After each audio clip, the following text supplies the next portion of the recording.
Muy buenas noches. Es un gozo estar nuevamente juntos para abrir el Santo Libro de Dios. Sé que hemos orado, pedido la invocación del Espíritu Santo, pero mi costumbre es encomendarme en las manos del Señor antes de abrir su santa palabra.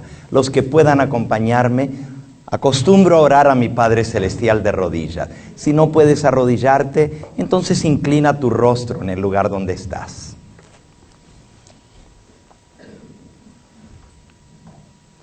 Padre Santo y Dios nuestro, bendito y glorificado sea tu nombre.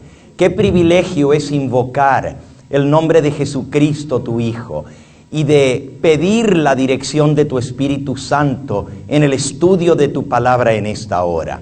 Me encomiendo en tus manos, te suplico que tú me des no solo pensamientos que vengan del cielo, pero también palabras para expresar correctamente, para trazar la palabra de verdad, de tal manera que impresione cada corazón.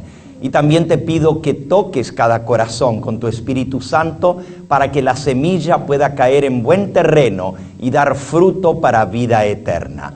Bendice a cada persona aquí presente, aquellos que a través de los medios de comunicación, el internet, la televisión, la radio, se unen a nosotros a estudiar tu palabra, que tu bendición les alcance donde quiera que estén.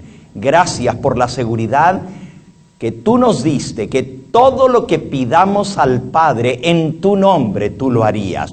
Por eso, Padre Santo, te pedimos que cumplas la promesa que nuestro Señor Jesucristo nos hizo de estar presente con nosotros y de darnos las peticiones de nuestro corazón. Si hay alguno atribulado, necesitado en esta hora, trae tu bálsamo, trae curación al alma, para que podamos ver tu brazo poderoso levantándonos del pozo donde estamos y poniendo nuestro pie en la roca firme que es Cristo. Gracias por escuchar esta oración. Lo hacemos en la fe de aquel que se dio a sí mismo por nosotros. En el nombre precioso de Jesús. A Él sea la gloria y la honra por los siglos de los siglos. Amén, Señor. Amén.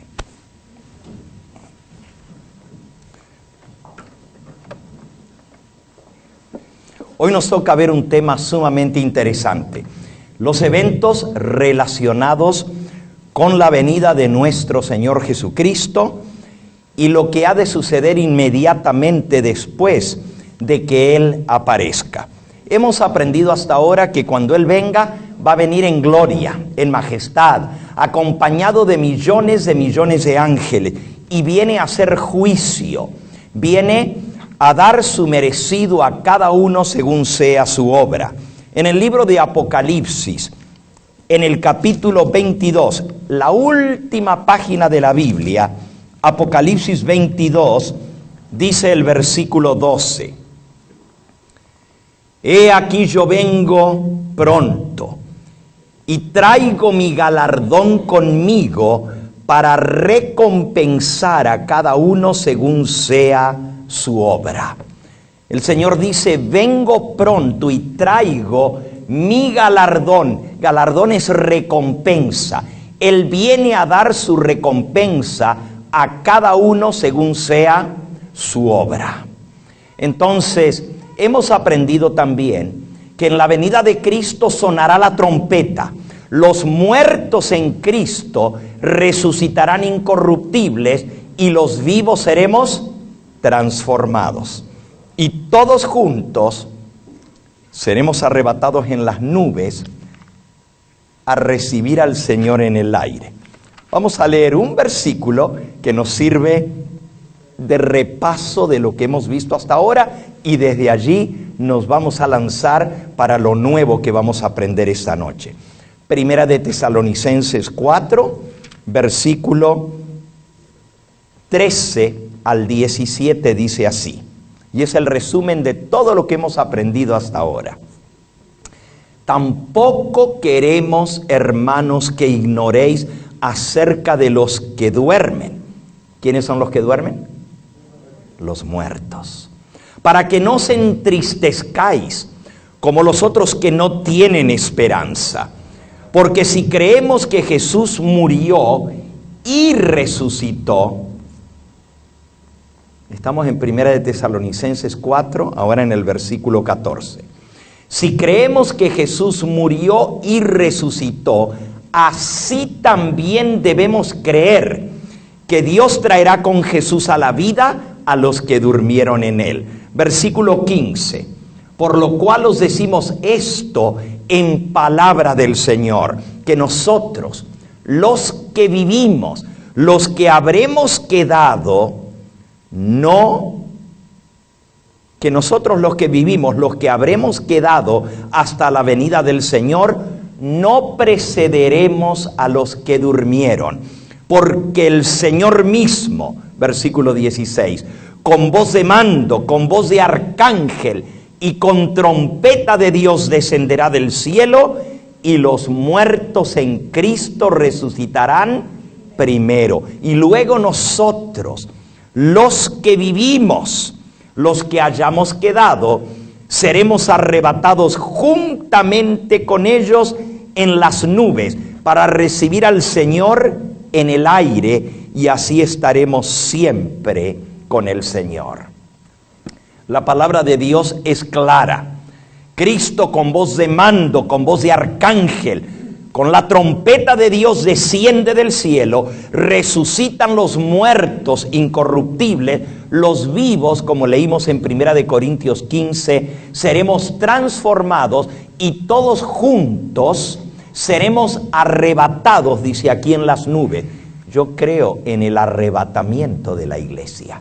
Claro que sí. Lo que no creo es en el rapto secreto, porque no está enseñado en la palabra de Dios. Pero sí creo que cuando el Señor venga en gloria y majestad, en forma visible, en forma audible, en forma gloriosa, los muertos han de resucitar, los muertos en Cristo, los vivos seremos transformados y todos juntos seremos arrebatados a recibir al Señor en el aire.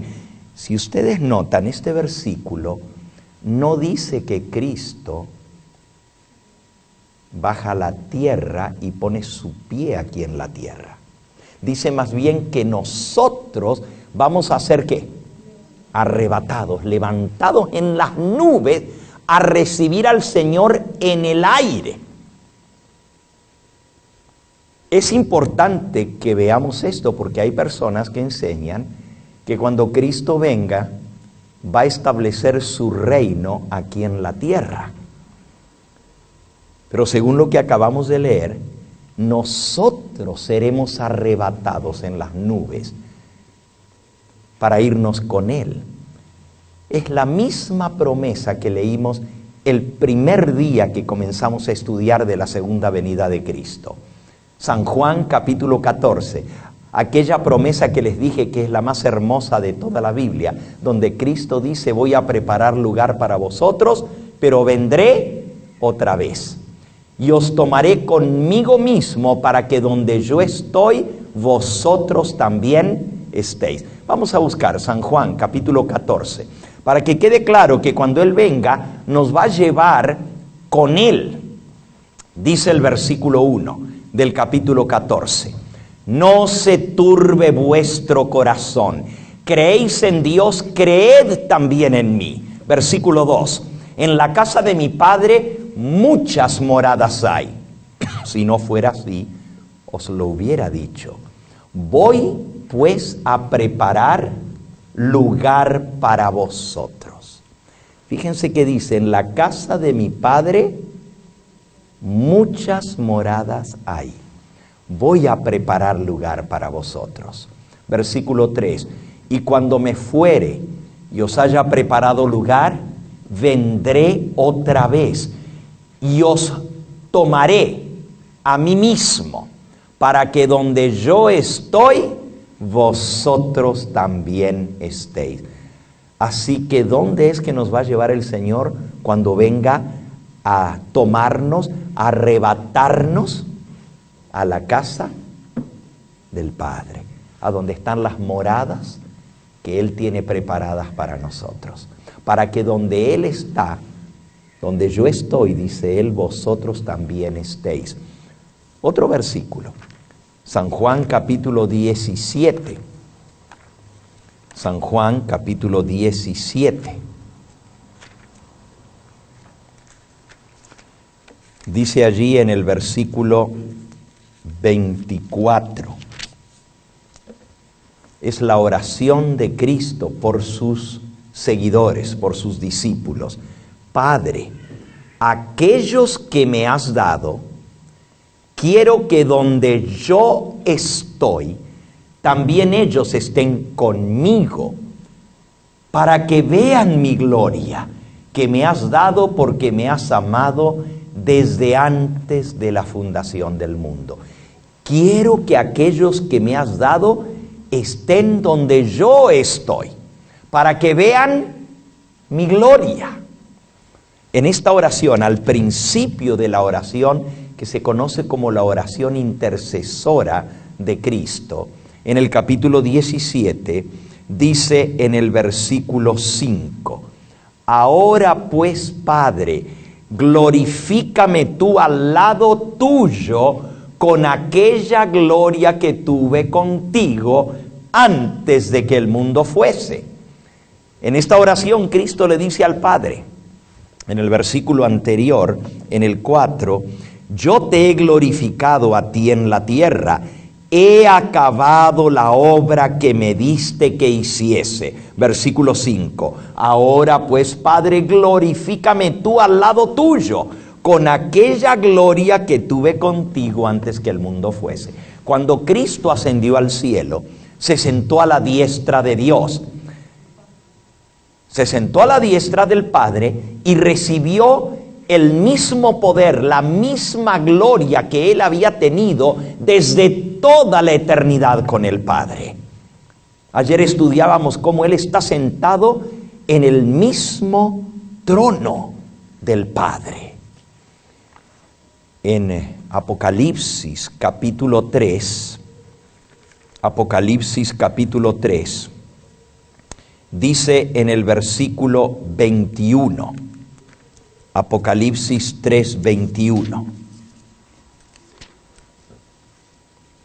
Al que venciere, yo le daré que se siente conmigo en mi trono, así como yo he vencido y me he sentado con mi Padre en su trono. ¿Cuántos tronos hay? ¿Están seguros? Fíjense bien. Al que venciere le daré que se siente conmigo en mi trono, dice Jesús. Él tiene un trono. Así como yo he vencido y me he sentado con mi Padre en su trono. Así que está el trono de Cristo y está el trono del Padre. Pero desde que Cristo ascendió al cielo, se sentó a la diestra de Dios, hasta que ponga todos los enemigos debajo del estrado de sus pies.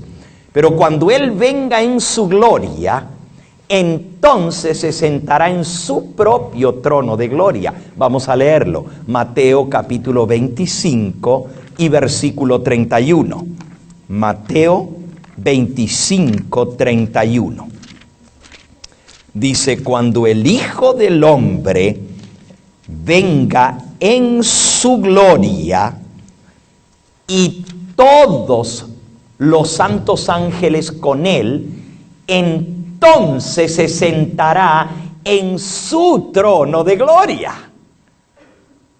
Él dice, al que venciere le daré que se siente conmigo en mi trono, así como yo he vencido y me he sentado con mi Padre en su trono, en el trono del Padre. Desde que Él ascendió, se sentó a la diestra del Padre. Pero cuando el Hijo del Hombre venga en su gloria, acompañado de todos los santos ángeles, entonces se sentará en su trono de gloria.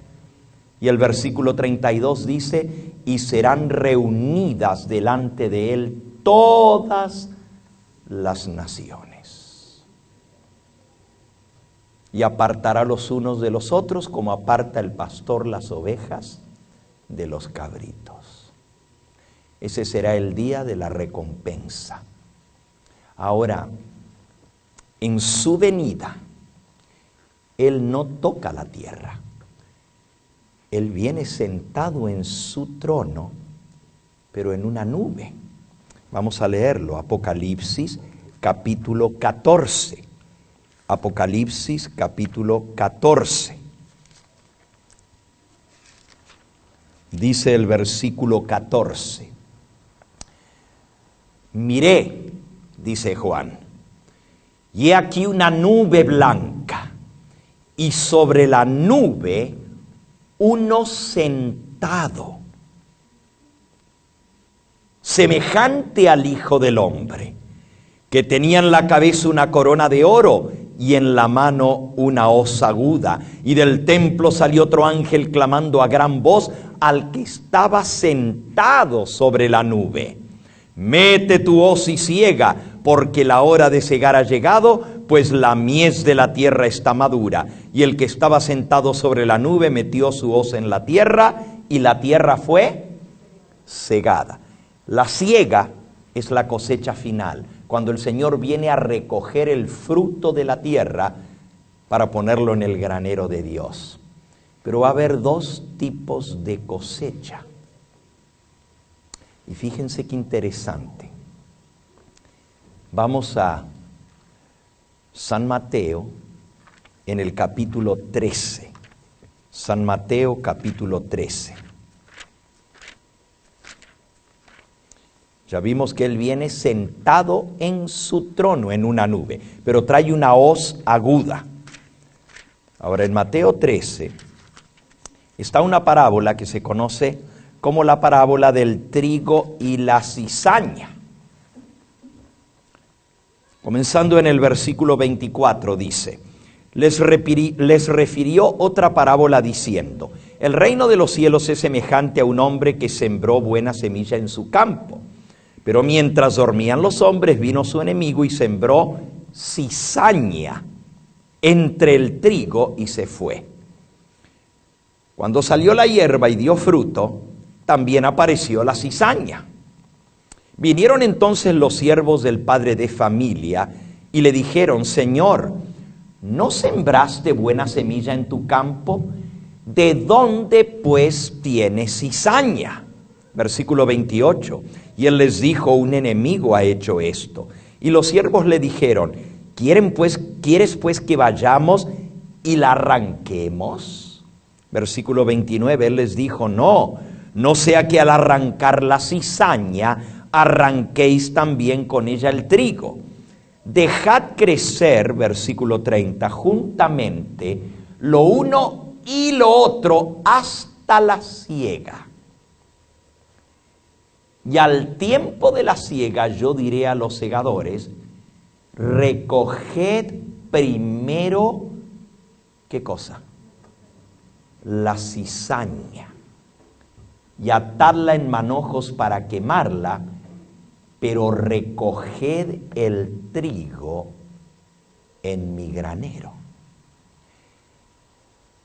¿Qué es lo primero que Cristo hace cuando Él viene? ¿Recoger el trigo o recoger la cizaña? Acabar con la cizaña. Fíjense, dejad crecer juntamente lo uno y lo otro hasta la siega. Y al tiempo de la siega yo diría a los segadores: recoged primero la cizaña. Lo primero que el Señor se encarga cuando viene es de la cizaña. Ahora, ¿qué es la cizaña? ¿Qué representa? Allí mismo, en el capítulo 13, un poquito más adelante, Jesús explica la parábola. Dice el versículo 36. Despedida la gente, entró Jesús en la casa, y acercándose a él sus discípulos le dijeron: explícanos la parábola de la cizaña del campo. Respondiendo él, versículo 37, les dijo: el que siembra la buena semilla es el Hijo del Hombre. El campo es el mundo. La buena semilla son los hijos del reino. Y la cizaña son los hijos del malo. El enemigo que la sembró es ¿quién? El diablo. La siega es el fin del siglo o el fin del mundo. ¿Y los segadores quiénes son? Los ángeles. De manera que como se arranca la cizaña y se quema en el fuego, así será en el fin de este siglo.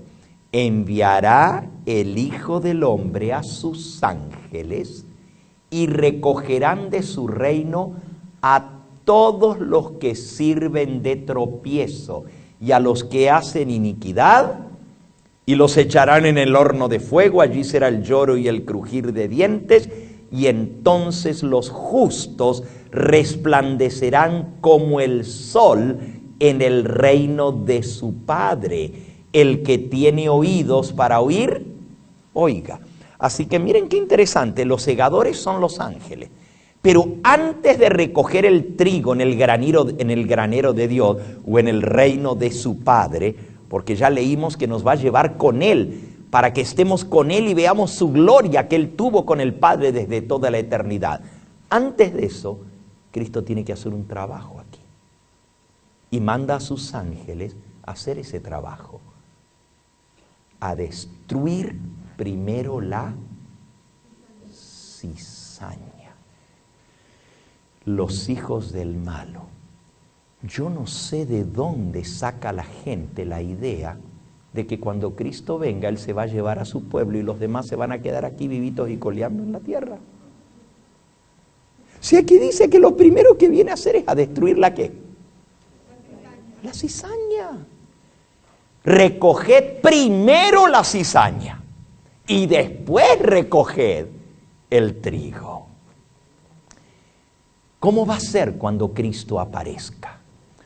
Oh, mis amigos, el mundo va a estar dividido en dos grupos. Los que están esperando al Señor y los que no les importó. Los que no hicieron la preparación necesaria.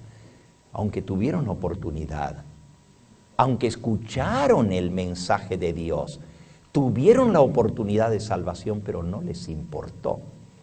El mundo va a quedar dividido en trigo y en cizaña, dos grupos. No hay un tercero. No hay ninguno que va a decir, yo no supe.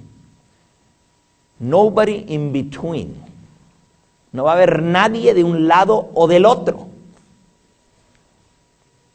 O sea, que no esté de un lado o del otro.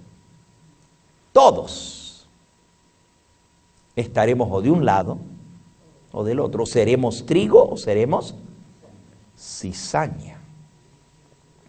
Y lo primero que el Señor se encarga es de la cizaña. Vamos a ver esos dos grupos. Veamos primero el grupo de los que estén preparados. Isaías capítulo 25 y versículo 9. Isaías 25, 9. Dice que los que estén esperando al Señor van a levantar sus brazos en alto y dirán, se dirá en aquel día, he aquí este es nuestro Dios, le hemos esperado y Él nos salvará. Este es Jehová a quien hemos esperado, nos gozaremos, nos alegraremos en su salvación. Un grupo feliz, alegre, va a decir, es Jehová, es Jesús a quien hemos esperado. Fíjense cómo dice, he aquí este es nuestro Dios, le hemos esperado y Él nos salvará. Viene a salvar a sus hijos, viene a recoger a su pueblo y ellos felices le van a dar la bienvenida en gloria. Pero el otro grupo no va a estar tan feliz. Miren cómo lo describe Apocalipsis capítulo 6. Apocalipsis capítulo 6. Comenzando allí en el versículo 14 dice, y el cielo se desvaneció como un pergamino que se enrolla, y todo monte y toda isla se removió de su lugar.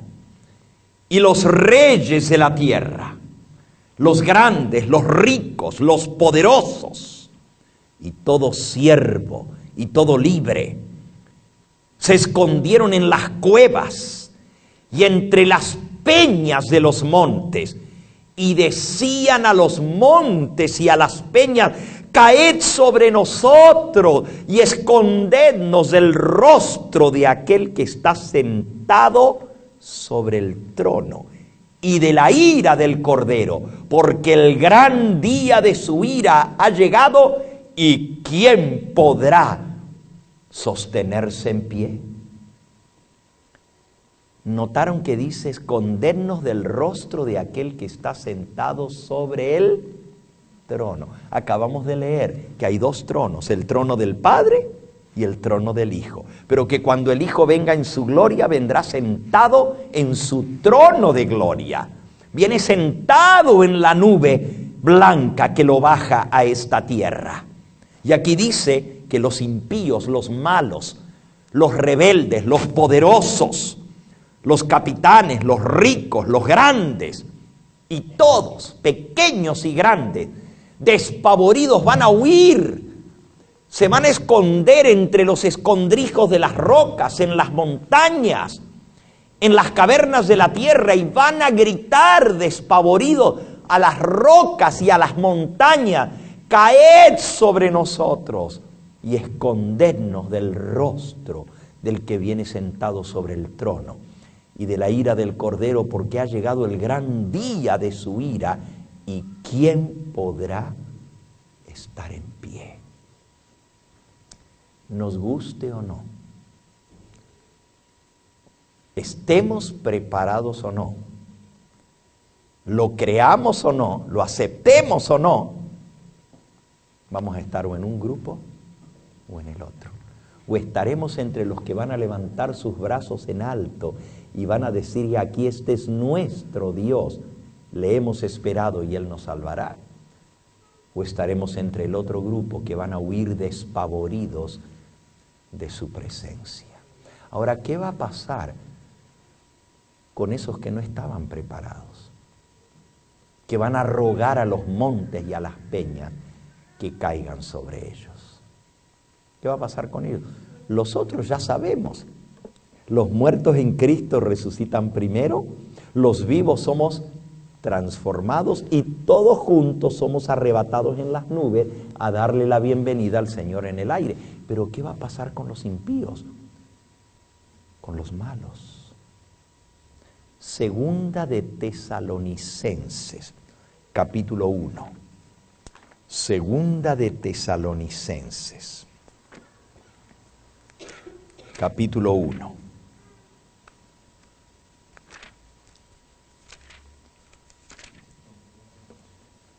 Dice en el versículo 7 en adelante: y a vosotros que sois atribulados.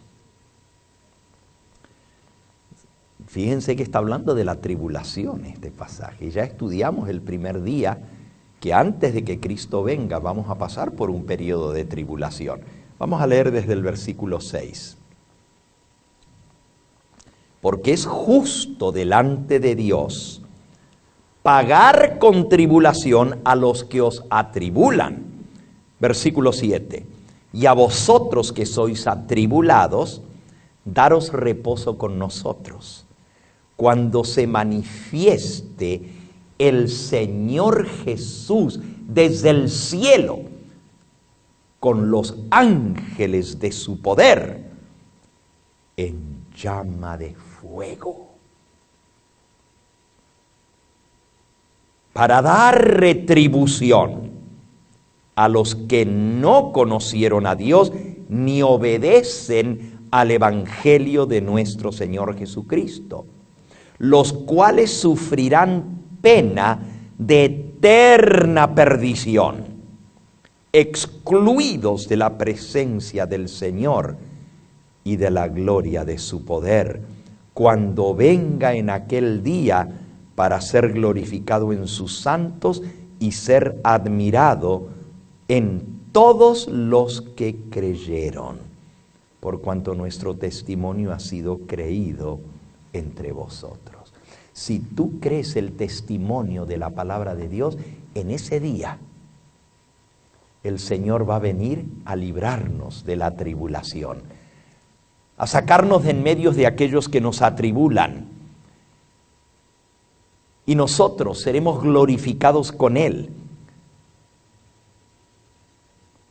Dice el versículo 10, cuando Él venga en aquel día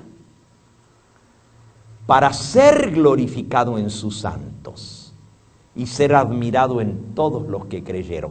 Pero a los que no creyeron, dice que sufrirán pena de eterna perdición. Porque Él viene en llama de fuego a dar su pago a aquellos que no quisieron creer en Dios ni obedecen. Fíjense lo que dice el versículo 8. En llama de fuego para dar retribución a los que no conocieron a Dios ni obedecen el evangelio de nuestro Señor Jesucristo. Es interesante, porque la gente dice que para ser salvo hay que creer en el evangelio. El evangelio son las buenas nuevas de salvación, y es cierto, hay que creer, pero también hay que obedecer el evangelio. Porque si no obedecemos el evangelio, sufriremos pena de perdición, llama de fuego, que va a dar retribución a los que no quisieron conocer a Dios ni obedecen el evangelio de nuestro Señor Jesucristo, los cuales, versículo 9, sufrirán pena de eterna perdición. ¿A dónde dice en la Biblia que los impíos, los rebeldes, los que no quisieron aceptar al Señor ni aceptar su evangelio, van a tener una segunda oportunidad después de que Él venga? No, dice que van a ser destruidos. Ya nosotros aprendimos que antes de la venida del Señor va a venir la gran tribulación, el tiempo de angustia. Se va a presentar el hombre de pecado, el hijo de perdición, y va a haber tremenda persecución para los fieles del Señor. En el capítulo 2, ahí mismo de Segunda de Tesalonicenses, dice el versículo 3, nadie os engañe en ninguna manera, porque no vendrá el Señor sin que antes venga la apostasía y se manifieste el hombre de pecado, el hijo de perdición, el cual se opone y se levanta contra todo lo que se llama Dios o es objeto de culto, tanto que se sienta en el templo de Dios como Dios, haciéndose pasar como si fuera Dios. ¿No os acordáis que cuando yo estaba todavía en medio de vosotros os decía esto? Y ahora vosotros sabéis lo que lo detiene, a fin de que a su debido tiempo se manifieste. Versículo 7. Porque ya está en acción el misterio de la iniquidad, solo que hay quien al presente lo detiene hasta que Él a su vez se ha quitado de en medio. Y entonces, versículo 8, se manifestará aquel inicuo a quien el Señor matará con el espíritu de su boca y destruirá con el resplandor de su venida. El inicuo, el hombre de pecado, el anticristo, la bestia, el hijo de perdición, que se va a hacer adorar como si fuera Dios, va a ser muerto con el espíritu de la boca del Señor y destruido con el resplandor de su venida. Y también todos los que estén con Él. Ya leímos en el capítulo anterior que todos los que rechazaron el evangelio serán destruidos por el resplandor de su venida, porque Él es fuego consumidor, dice la Biblia. No podremos soportar la presencia de Dios si hay pecado en nuestra vida y vivir. No podremos. En el libro de Hebreos,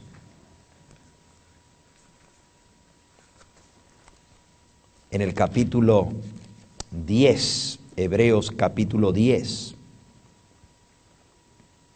Dice el versículo 29 en adelante: ¿cuánto mayor castigo pensáis que merecerá el que pisoteare al Hijo de Dios y tuviere por inmunda la sangre del pacto en la cual fue santificado e hiciere afrenta al Espíritu de gracia? Pues conocemos al que dijo: mía es la venganza, yo daré el pago, dice el Señor. Y otra vez, el Señor juzgará a su pueblo.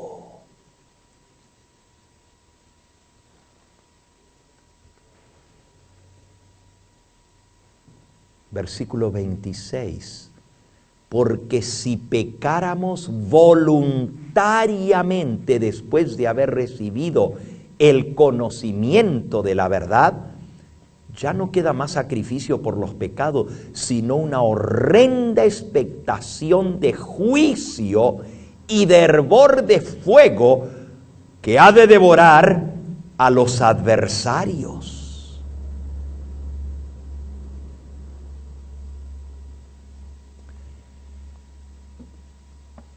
Entendamos, aquí está hablando aún de personas que conocieron el camino de Dios, que recibieron el conocimiento de la verdad, pero que tuvieron por inmunda esa sangre del pacto con la cual fueron santificados. Noten, está hablando de personas que fueron santificadas con la sangre de Cristo. Pon el versículo 29 otra vez en la pantalla.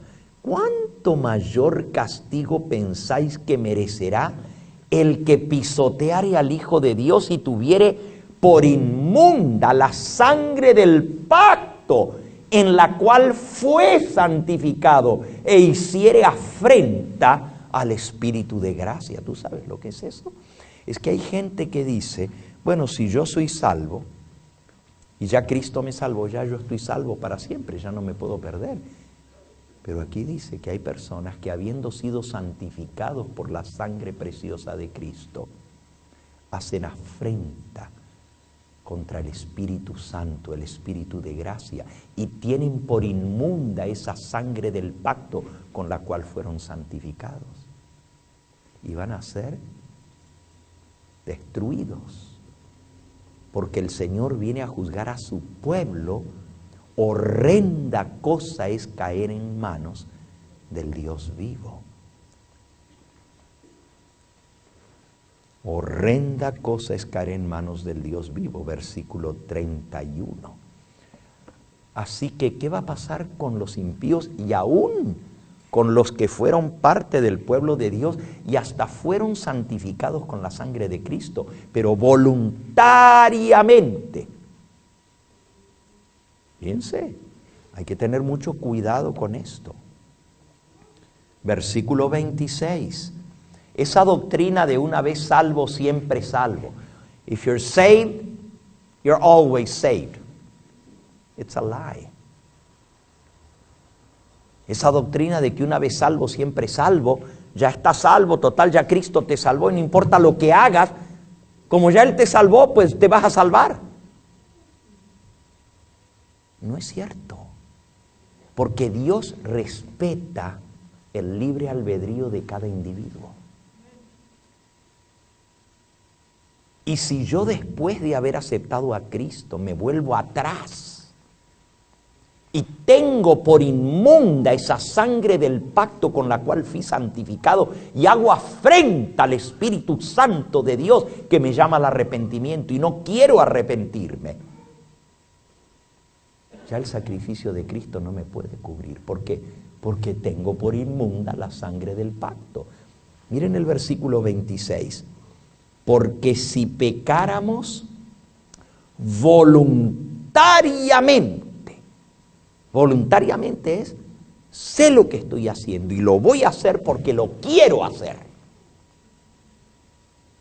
Si pecáramos voluntariamente después de haber recibido el conocimiento de la verdad, ya no queda más sacrificio por los pecados. ¡Wow! El sacrificio de Cristo ya no te cubre. Cuando tú a sabiendas rechazas al Espíritu Santo y tienes por inmunda la sangre del pacto. ¿Por qué? Porque el Señor respeta la decisión libre de cada ser humano. Y si yo después de haber aceptado a Cristo me vuelvo atrás, lo rechazo y no quiero saber más nada de Él, ni de su evangelio, ni de su verdad, ni quiero obedecerle más, ni quiero que sea Señor de mi vida, sino que digo, no, yo no quiero saber más nada con el Señor. No me importa la sangre de Cristo. Oh, cuidado. Miren cómo dice el apóstol Pedro. Ok, un poquito más adelante. En 2 de Pedro, capítulo 2. Aquí hay otro pasaje que enseña lo mismo, y hay muchos pasajes en la Biblia que nos enseñan esta verdad. 2 de Pedro, capítulo 2, dice el versículo 20.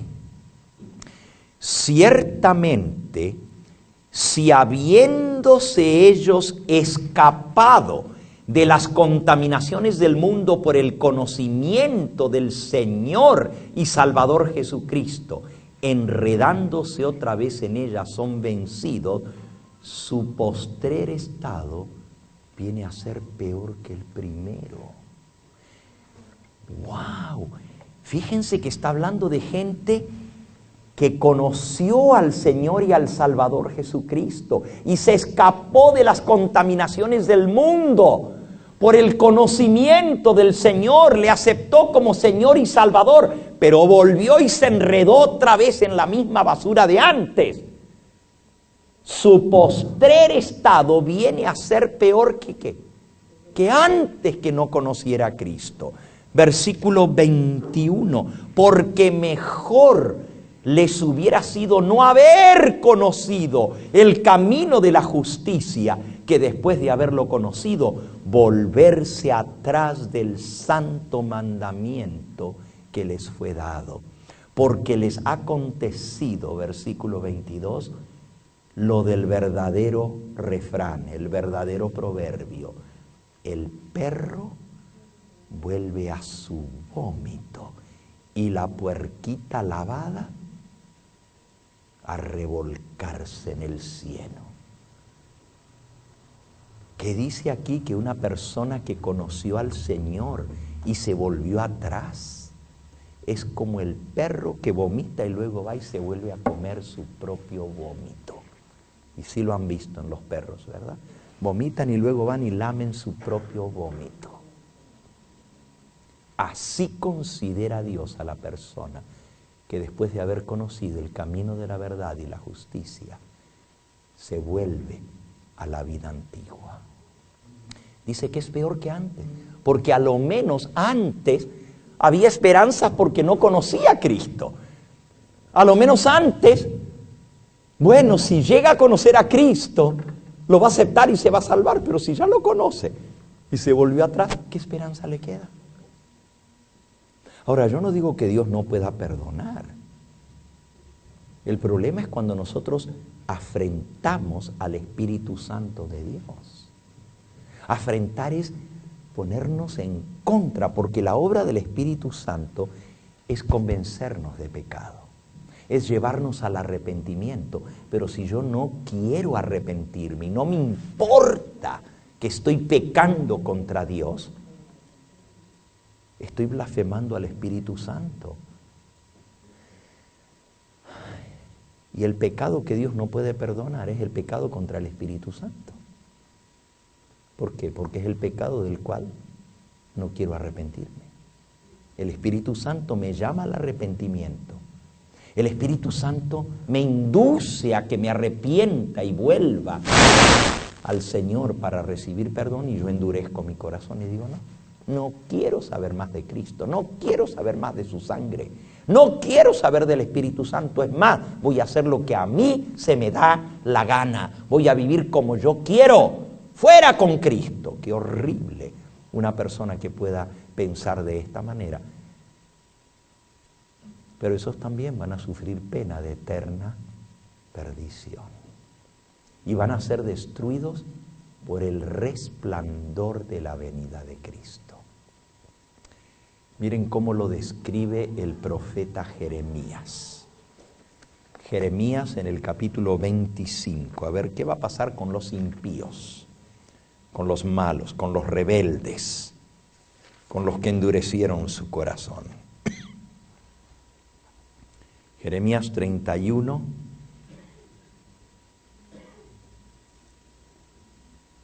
Jeremías 25, 31. Jeremías 25, versículo 31. El 31 estaba por ahí, pero era el versículo.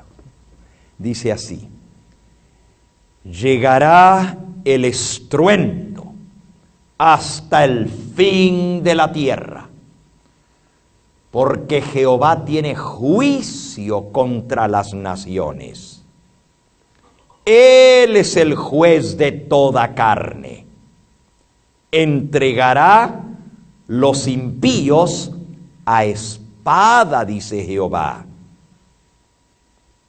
Así ha dicho Jehová de los ejércitos: he aquí que el mal irá de nación en nación, y grande tempestad se levantará de los fines de la tierra. Versículo 33. Y yacerán los muertos de Jehová en aquel día desde un extremo de la tierra hasta el otro. No se endecharán, ni se recogerán, ni serán enterrados. Como estiércol quedarán sobre la faz de la tierra. ¡Wow! Millones de personas por toda la faz de la tierra van a quedar tirados, regados, donde les tome la venida del Señor. Caerán, dice aquí, y yacerán los muertos de Jehová en aquel día desde un extremo de la tierra hasta el otro, por todas partes. No habrá quien los llore, ni quien los recoja, ni serán enterrados como estiércol, como hosta de vaca. Quedarán tirados como abono a podrirse sobre la faz de la tierra, y no habrá quien las espante. Otro versículo, Jeremías capítulo 7 y versículo 33. Es muy gráfica esta descripción.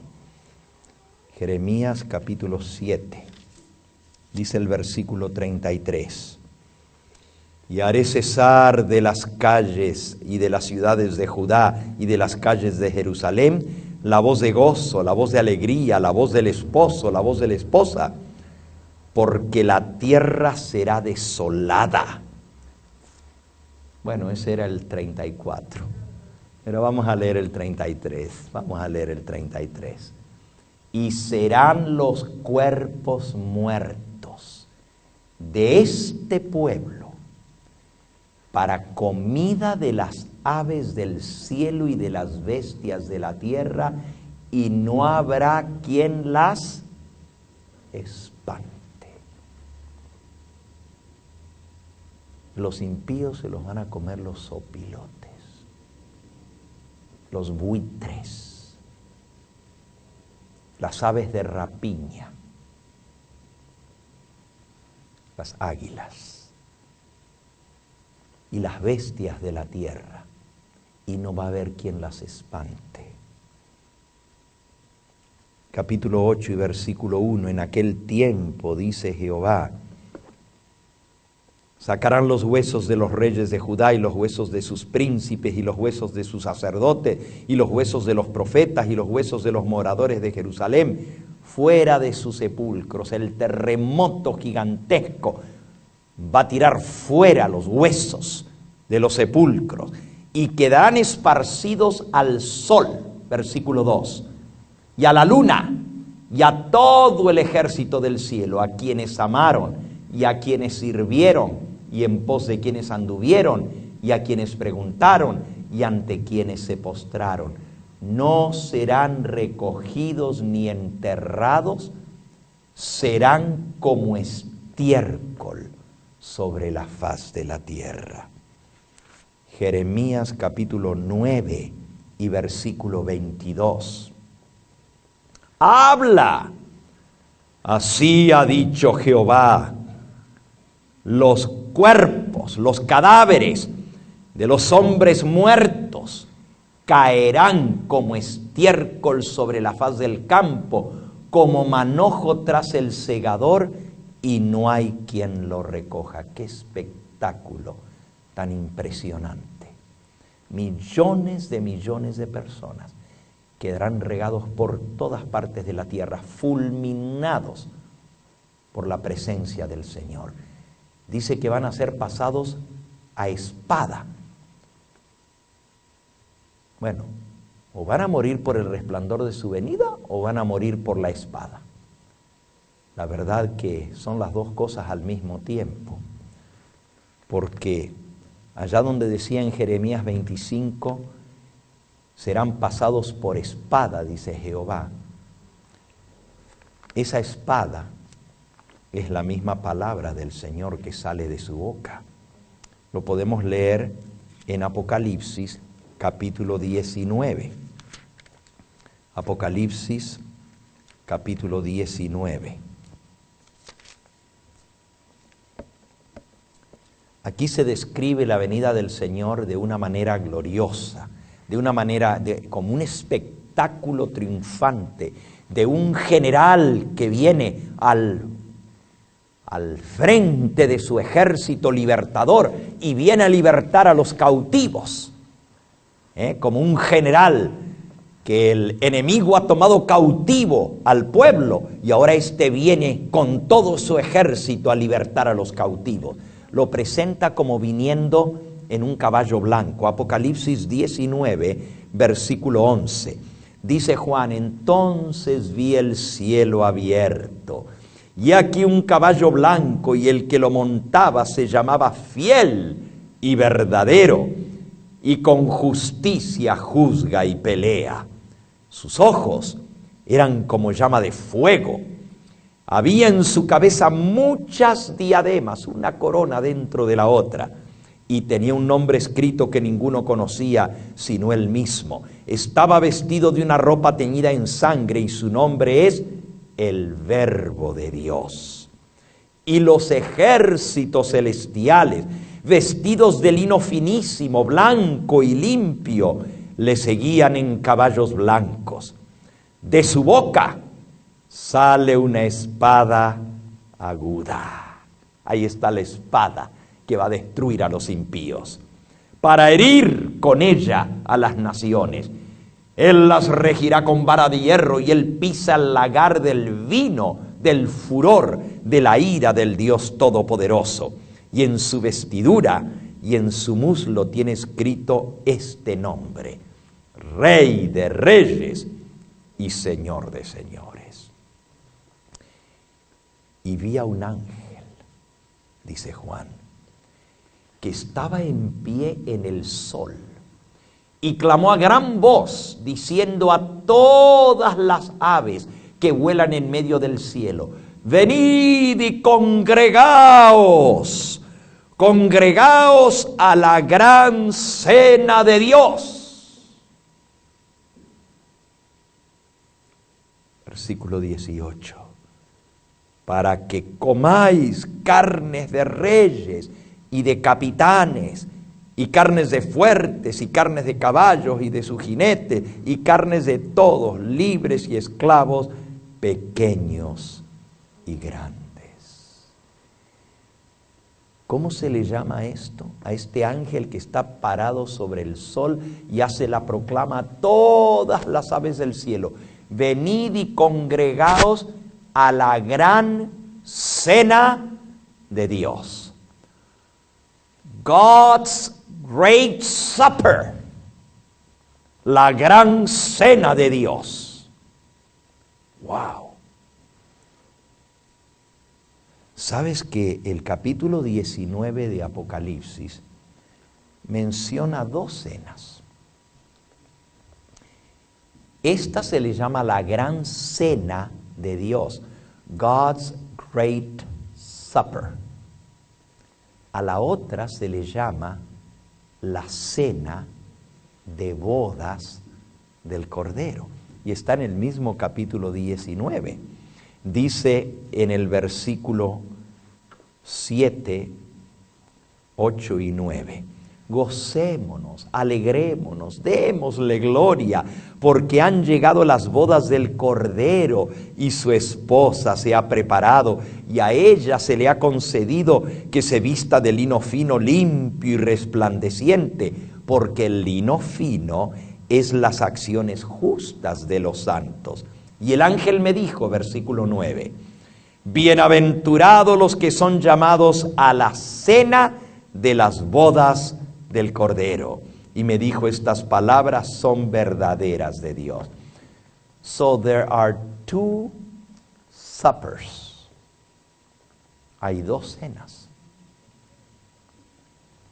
2 suppers.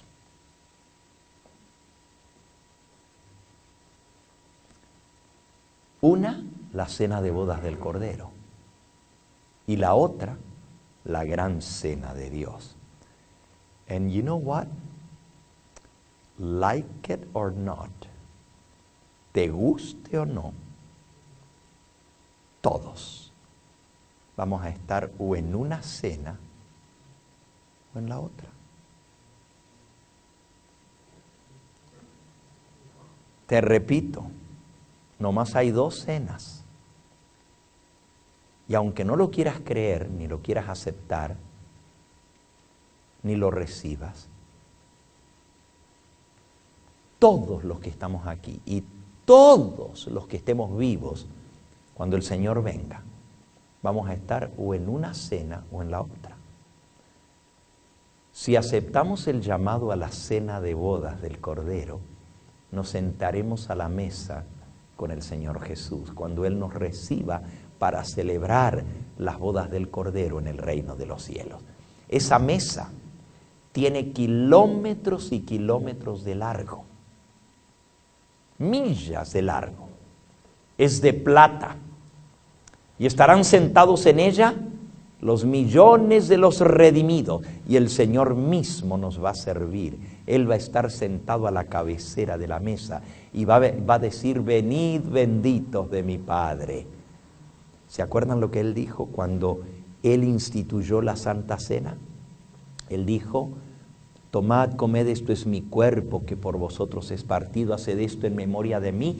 De cierto os digo que no volveré a beber más de este fruto de la vid hasta aquel día en que tenga de beber lo nuevo con vosotros en el reino de mi Padre. En ese día Él va a volver a participar del fruto de la vid,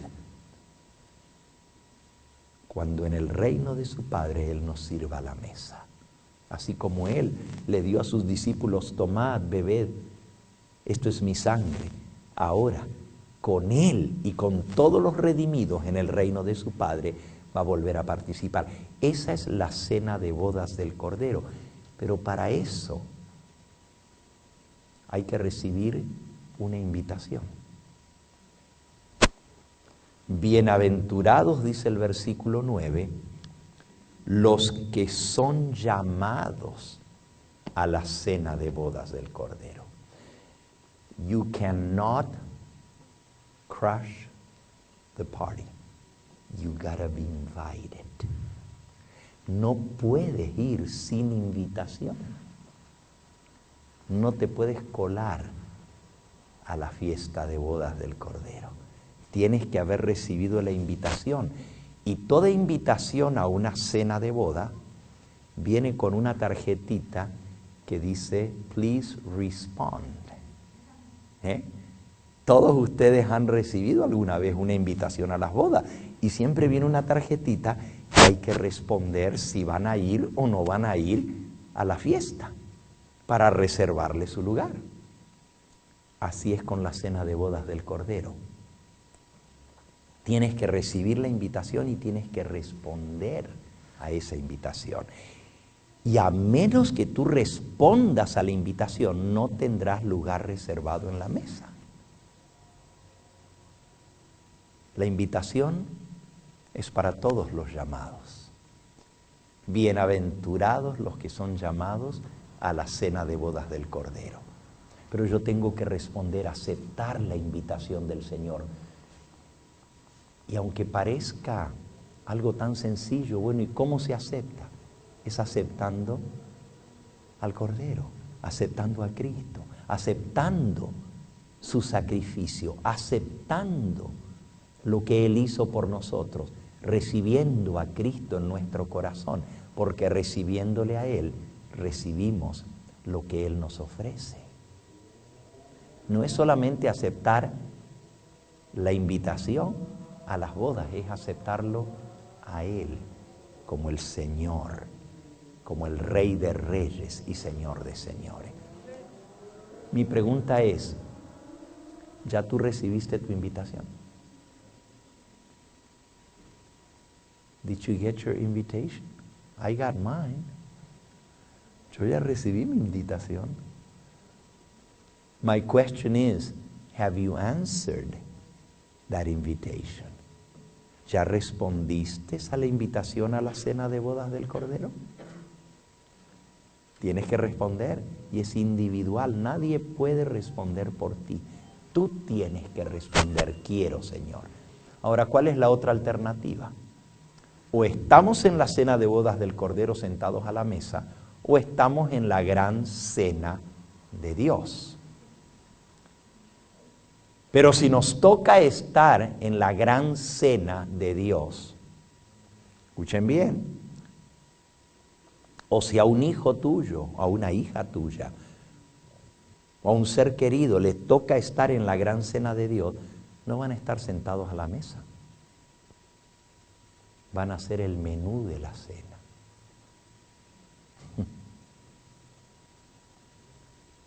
They're going to be the menu.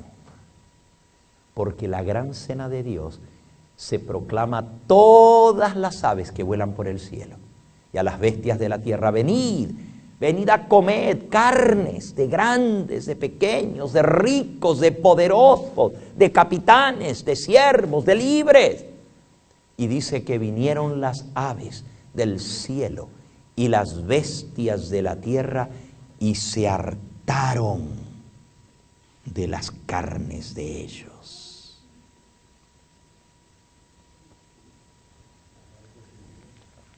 Qué terrible.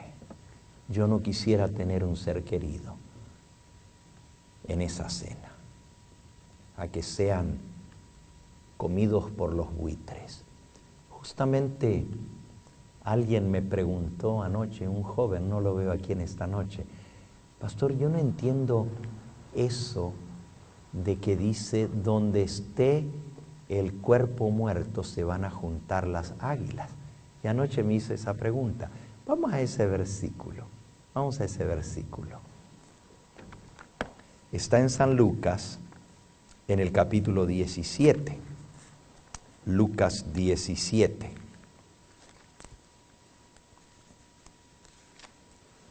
Este ya lo estudiamos cuando hablamos del tema del rapto, ¿verdad? Dice en el versículo 25 en adelante: primero es necesario que Cristo padezca mucho y sea desechado de esta generación. Como fue en los días de Noé, así será también en los días del Hijo del Hombre. Comían, bebían, se casaban, se daban en casamiento hasta el día en que entró Noé en el arca, y vino el diluvio y los destruyó a todos. Otra vez lo mismo. Así va a ser. La destrucción los va a tomar a todos los que no estén preparados. Versículo 28, asimismo como sucedió en los días de Lot, comían, bebían, compraban, vendían, plantaban, edificaban, mas el día en que Lot salió de Sodoma, llovió fuego del cielo y azufre y los destruyó a todos. Estamos en el 29 y ahora vamos al 30. Así será el día en que el Hijo del Hombre se manifieste. Y entonces hay algo bien interesante. Viene el versículo ese que nosotros estudiamos. Dice, en aquel día el que esté en la azotea y sus bienes en casa no descienda a tomarlos, el que esté en el campo no vuelva atrás. Acordaos de la mujer de Lot. Todo el que procure salvar su vida la perderá, y todo el que la pierda es el que la salvará. Os digo, versículo 34, que en aquella noche estarán dos en una cama. El uno será tomado y el otro será dejado. Dos mujeres estarán moliendo juntas, la una será tomada y la otra será dejada. Dos estarán en el campo, versículo 36. El uno será tomado y el otro será dejado. Y respondiendo, versículo 37, le dijeron a Jesús, ¿dónde, Señor? Miren la pregunta, qué interesante. ¿Dónde, Señor? Volvamos al versículo anterior, al 36. Dos estarán en el campo. El uno será tomado y el otro será dejado. Y la pregunta ahora es, ¿dónde, Señor? Hay dos acciones. Uno va a ser tomado y el otro va a ser dejado. Y ahora el versículo 37, respondiendo le dijeron, ¿dónde, Señor? La pregunta ¿dónde? Es, ¿dónde serán tomados o dónde serán dejados? ¿Seguro? No, es al revés. Si ya Cristo dijo, dos están en el campo, el que va a ser dejado ¿dónde? ¿A dónde está? En el campo. Si dos están en un molino y una va a ser tomada, la pregunta lógica es, ¿dónde va a ser tomada? No dónde va a ser dejada. Porque dejada, pues ya dijo, dos están moliendo en un molino. Una será tomada, la otra va a ser dejada. La que va a ser dejada, ¿dónde va a quedar? Pues donde estaba, en el molino. Si están dos en el campo y uno es tomado y el otro es dejado, no le van a preguntar dónde va a ser dejado. Si ya Cristo dijo, estar en la cama. Va a ser dejado donde estaba. La pregunta es, ¿dónde va a ser tomado? Eso es lo que ellos querían saber. ¿Dónde va a ser tomado? Y miren la respuesta de Cristo. Él les dijo, donde estuviere el cadáver, el cuerpo, allí se juntarán también las aves de rapiña. La palabra que se traduce como águilas allí es en griego aetoi, que quiere decir aves de carroña, las que comen los cadáveres. Les llamamos sopilotes o buitres o águilas, aguiluchos. Entonces, ¿dónde van a ser tomados? Donde les tome la venida del Señor, ahí va a caer el cuerpo muerto. Y donde estuviera el cuerpo, allí se juntarán las aves de rapiña, la gran cena de Dios. ¿Qué no leímos? Que van a quedar regados por todas partes de la tierra. No va a haber quien los llore, no va a haber quien los recoja ni quien los entierre. ¿Por qué? Porque todos los redimidos fuimos arrebatados y nos fuimos con el Señor. Y todos los impíos han sido destruidos por el resplandor de su venida. Donde les tomó la venida del Señor, quedaron tirados por todas partes. Y el ángel llama a las aves del cielo y a las bestias de la tierra: venid, congregaos a la gran cena de Dios, para que os hartéis de las carnes de todos ellos. Dos estarán en el campo. Uno será tomado en destrucción repentinamente, y el otro quedará con vida. Y le dijeron, ¿dónde será tomado, Señor? Y él les dijo, donde estuviere el cuerpo, en este caso es el cuerpo muerto, o sea, el cadáver, donde cayere el cadáver, allí se amontonarán las aves de rapiña. ¿Dónde lo van a llevar? A donde caiga se lo van a comer. Qué interesante, ¿verdad? Cuando uno lee correctamente la Escritura, todo hace sentido. La pregunta es, ¿en cuál de las dos cenas vamos a estar? ¿Estaremos en la cena de bodas del Cordero o estaremos en la gran cena de Dios? En ninguna parte de la Escritura dice que después de la venida de Cristo va a quedar gente viva en esta tierra. Al contrario, dice que la tierra va a quedar desolada y vacía.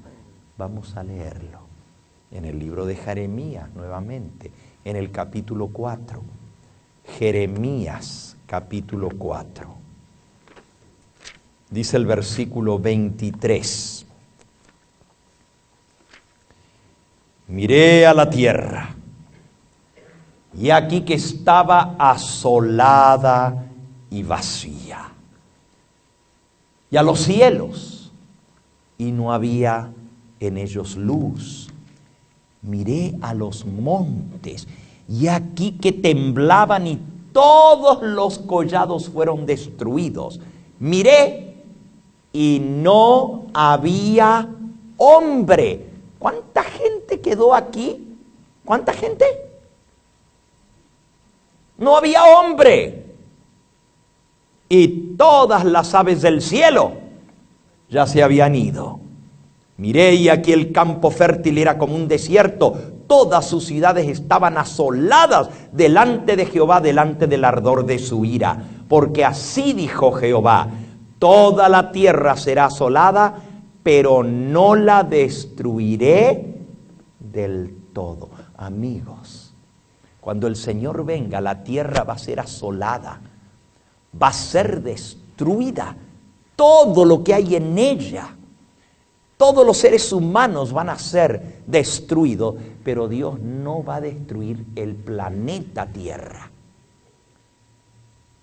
Todas las obras que hay en ella serán asoladas, los impíos serán muertos, pero Dios no va a destruir del todo la tierra, porque Él va a crear cielos nuevos y tierra nueva.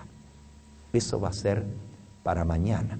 Ahora la pregunta es, bueno, si todos los redimidos, los salvados, nos hemos ido con el Señor y todos los malos están muertos, ¿quién queda aquí en la tierra?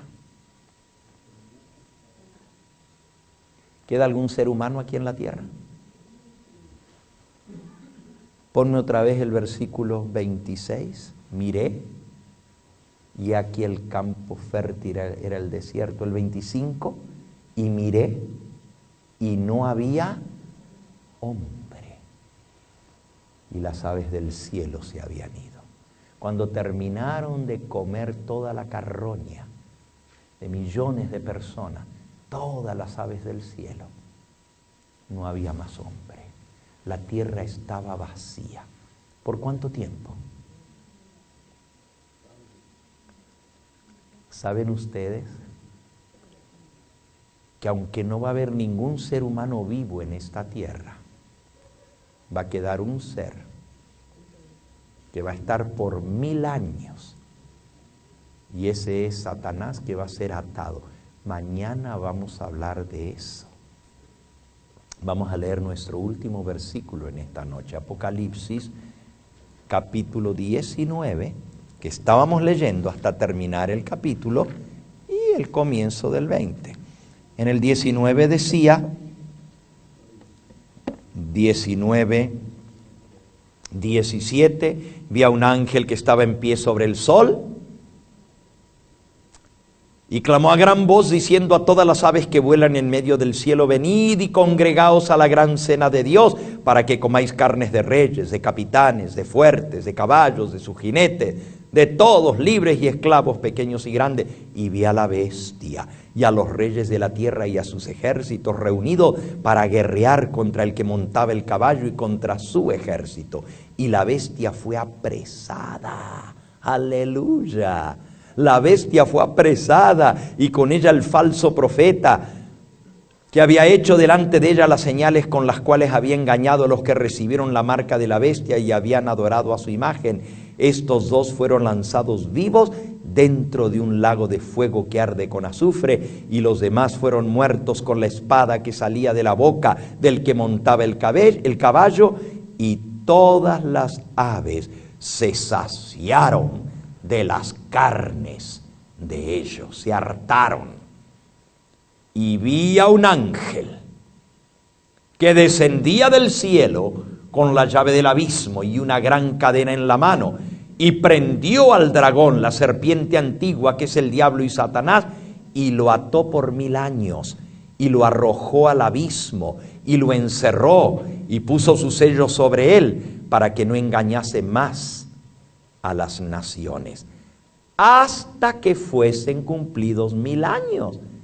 Y después de esto, debe ser desatado por un poco de tiempo. Oh boy, oh boy. El diablo va a estar atado por 1000 años, pero después va a ser desatado un poco de tiempo. ¿Qué es eso? ¿Qué va a pasar al final de los 1000 años? Que el diablo va a estar desatado un poco de tiempo. Ese va a ser el tema de mañana. El milenio. ¿Qué vamos a hacer por 1000 años con Cristo en el cielo? Dice el versículo 6, bienaventurado y santo el que tiene parte en la primera resurrección. La segunda muerte no tiene potestad sobre esto, sino que serán sacerdotes de Dios y de Cristo y reinarán con Él. ¿Cuánto tiempo? ¡Wow! Vamos a reinar y vamos a vivir con Cristo en el cielo por 1000 años. Pero al final de los 1000 años el diablo va a ser desatado un poco de tiempo. Ese es el tema de mañana. En esta noche hemos aprendido una gran verdad. Solo hay 2 grupos: el trigo y la cizaña. Los salvados y los perdidos. Los redimidos y los condenados. Los que levanten sus brazos en alto y digan: este es nuestro Dios, le hemos esperado y Él nos salvará. O los que huyan despavoridos y le pidan a las rocas y a los montes que caigan encima, porque no soportan ver el rostro del que está sentado sobre el trono. No más 2 grupos: las ovejas o los cabritos, el trigo y la cizaña. Los que estarán en la cena de bodas del Cordero o los que estarán en la gran cena de Dios. No hay otra alternativa. Lo dijimos desde el comienzo de este tema, no más 2 grupos. No hay un tercero, no hay un término medio. No hay para decir, bueno, yo ni muy ni tan ni voy a estar por allá, pero tampoco por aquí. Nos guste o no nos guste, estaremos en uno de los 2 lados.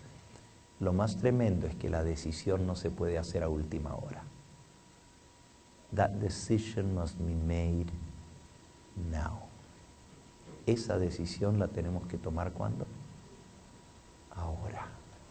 La Biblia dice, si hoy oyes su voz, no endurezcas tu corazón. No es cuando yo quiero, es cuando Dios me llama. La gente dice, no, yo cuando tenga tiempo. Cuando yo esté listo me voy a entregar al Señor. A mí no me empujen, a mí no me digan lo que tengo que hacer, porque yo decido. Y es cierto, decidimos, pero no es cuando yo quiero, es cuando Dios me llama. Y cuando Él me llama, nomás tengo esta opción. No puedo decirle a Dios cuando Él me llame. Yo no le puedo mandar a Él, decirle, todavía no, Señor, pero vuélveme a llamar mañana, que entonces voy a estar listo. Déjame que arregle estos asuntos primero y después yo me voy a entregar a ti. No, it doesn't work like that, you know. No funciona así. Dios es el soberano y Él sabe cómo y cuándo y a quién llamar. Y cuando Él te llama, no le digas que no. Él sabe cuándo llamarte y la decisión tiene que ser cuando Él te llame. Bienaventurados los que son llamados a la cena de bodas del Cordero. Y si el Señor te ha llamado, respóndele: sí, Señor, quiero. Acepto tu invitación. Estoy dispuesto a seguir y a obedecer tu evangelio.